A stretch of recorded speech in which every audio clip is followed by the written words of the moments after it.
কাঠবিড়ালিকে এত সামনে থেকে খেতে দেখতে আজ পর্যন্ত কেউ হয়তো পায়নি বা দেখার সুযোগও হয়নি।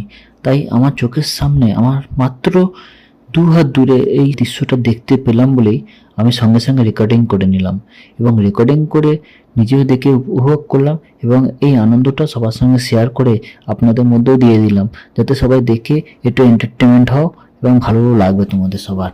তোমরা দেখো কাঠবিড়ালিটা কি সুন্দর করে খাচ্ছে এবং কি খাচ্ছে। আমি যেটা চোখের সামনে দেখেছিলাম, একটা পাঁপড় ভাজার টুকরো পড়েছিল।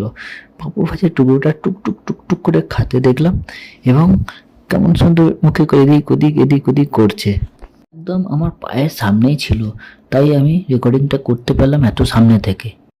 তারপর আমার পাটা একটু নড়তেই কোনোভাবে কাঠবিড়ালিটা বুঝতে পেরে যায় এবং দৌড়ে খাবারটা নিয়ে দৌড়ে পালিয়ে যায়। এই এমন সুন্দর দৃশ্য আপনাদের সামনে এনে দিলাম। যদি ভালো